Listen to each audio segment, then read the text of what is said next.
Number two, Gary, we're talking luxury items and we're seeing some weakness in that market. Thing number two, Gary, potential signs of consumer weakness heading into the holiday season. So, Rob, let's go back to 2020, 2021. And, with the COVID shutdowns, people were not going out. They weren't spending money on vacations, on travel, on concerts, on sporting events. They weren't going out to eat. They weren't doing social things. People were pretty much holed up at home. And so rather than spend money on experiences, people spent money on goods, and the price of goods went up rapidly. The second thing that happened during that period was the government gave everybody stimmies. They just sprayed, again, trillions of dollars of stimulus into the economy. And so what people who were stuck at home did is they kitted out home theaters, home offices, did a lot of home renovations, even though it was very expensive to do at that time. And people bought a lot of luxury goods. We saw the price of handbags and shoes and watches in particular rose rapidly. And now we're seeing a reverse of that. And with all of these high end luxury items, rather than going to the manufacturer, going to the big name brand and paying full price, more consumers are either not buying or they're seeking out discount resellers so they can buy at a discount, or sometimes buying used items. The stimmies are gone. People have run through their savings. And there's just a lack of interest in spending huge amounts of money on unnecessary discretionary purchases. Excuse me. Gary, how much of this is the upper income levels not buying as much or not being able to prop up the economy, or is it more of the middle class that does have some crossover into these luxury spaces? They're just saying, hey, we cannot afford these luxury items. Therefore, they are the missing link in what was previously propped up by some of the middle class as well in this luxury space. It is definitely middle class spending weakness. It is not the high end.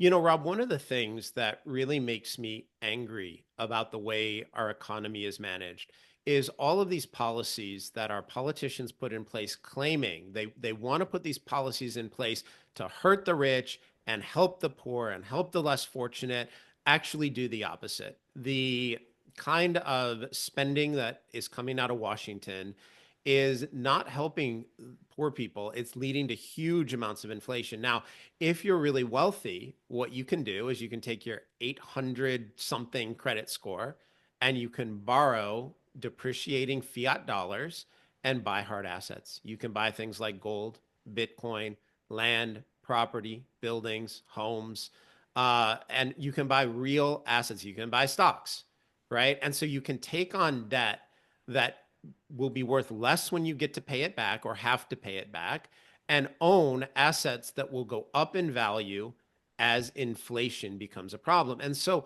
Washington's policies, well, they claim to want to harm the rich and help the poor, do the opposite. The wealthy right now are doing fantastic because of these big spending policies out of Washington.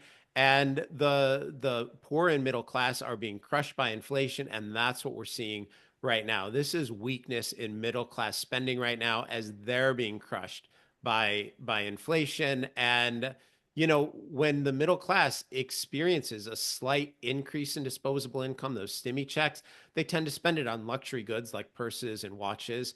But that we're seeing that effect going in the opposite direction right now. And it's something we've talked about a lot this year, but usually at the lower end. We've talked a lot about the shift toward low end retailers like Walmart, and we'll talk about that more later in this issue. But we're seeing weakness in the luxury spending area that is definitely coming from the middle class. The wealthy are doing fine right now.